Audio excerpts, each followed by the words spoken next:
everyone, this is Juliet, mom of two lovely girls. For today's A Day in a Life edition. Last year pa gustong punta ng mga bata ang Fort Ridge Water Park sa Dawes. Kaya ipapasyal namin sila. At sa mga oras na to mga Mars, nasa Dawes area na pala kami. At sa bandang unahan, nakikita na natin ang signage ng Fort Ridge. Medyo papasok siya mga Mars, pero wala tayong dapat ikabahala dahil maganda naman yung daan patungo sa Fort Ridge. Medyo malayo lang talaga siya kasi galing pa tayong bukid. At pagkatapos ng mahigit isang oras ng pagdadrive, ayan nakarating na rin tayo. Bago tayo pumasok sa loob, mag-i-inquire muna tayo kung ano mga dapat bayaran. Naka-promo pala sila ngayon mga Mars at ang babayaran para sa mga bata na 12 years old pababa ay 299 pesos at sa adult naman ay 499 pesos at ang kagandahan nito ay consumable ito sa pagkain. All-in package na po pala yan at ma-avail mo lahat ng ride sa loob pati ang access sa swimming pool. At open sila 10:30 AM hanggang alas 8 ng gabi. At sa pagkain naman depende sa inyo kung anong oras ninyo ipapaserve, lunch ba, dinner, snacks. Pagkatapos natin magbayad, pumasok na kaagad ako sa loob para ipaluto yung pagkain. Sa area na to mga Mars, ito yung Fort Ridge Food Park. Ito talaga yung pinakaunang nag-open at nag-function. May iba't ibang kainan dito at sa gabi may banda. At yung Fort Ridge Water Park, yun yung huling binilt at yung swak na swak talaga yun sa mga bata. At doon tayo tutungo sa Fort Ridge Water Park. At dahil nga first time natin dito at hindi ko talaga alam kung saan yung banda.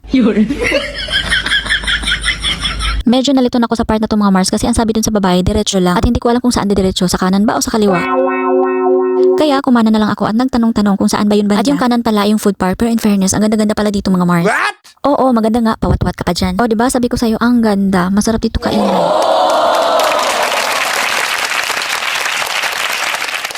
Lalo na siguro pag gabi kasi may mga lights na, may banda, tapos nakikinig ka pa ng music habang kumakain ka. Sis, asa ta ni magpakuan? Pwede ba? Linis, ma'am. Miss Ma'am. Asa? Ano yung linis restaurant?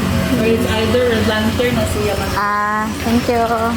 So, yun na nga mga Mars, nagtanong ako kung saan ako pwede magpaluto. At ang sabi ng mga babae, doon daw sa unahan. At ang sabi naman ng restaurant na tinutukoy ng dalawang babae, Isa ka pagkaon ng pa-promo gani. Ari, kukuha na. Ha? Ari, Mamaya kukuha na. dito nung tanong ko dyan sa gauna gani yung Sa, kainan din, ma'am. Asa na pita? Yan, gawad mo. Asa na pita kainan? Doon, gawad mo. Asa na pitron? Kainan?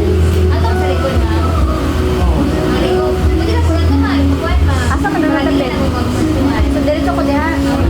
So naray, wanay lang yung pati ito. Thank you.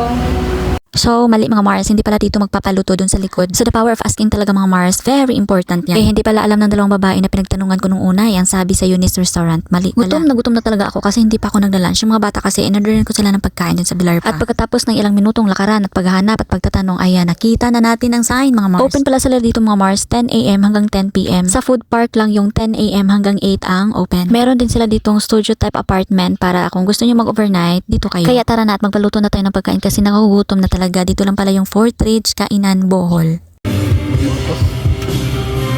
Isa na yung oras sa ipa-serve. Kay break na ba? Before mo break. Kara?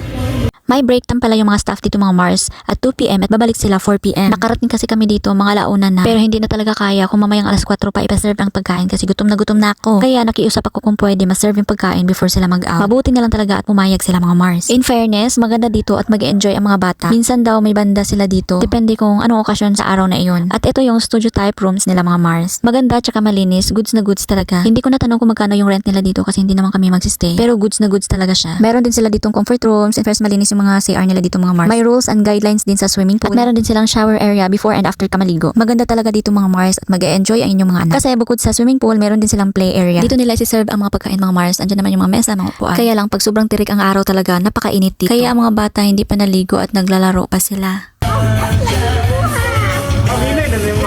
Pati ako nag-enjoy na rin mga Mars. Pasahero lang ako at si Yara yung driver. At sunod naman ay kay Ate Yana ako sumakay. At ang pinakahintay ko talaga ay ang pag-serve na pagkain mga Mars. Sulit naman yung pagkain kasi may 6 na putahe. Kaya hindi na ako nagpatumpik-tumpik pa. Tinawag ko na ang mga bata para makakain na rin kami ng sabay-sabay. Pagkatapos kumain at makapagpahingan mga bata, naligo na rin sila.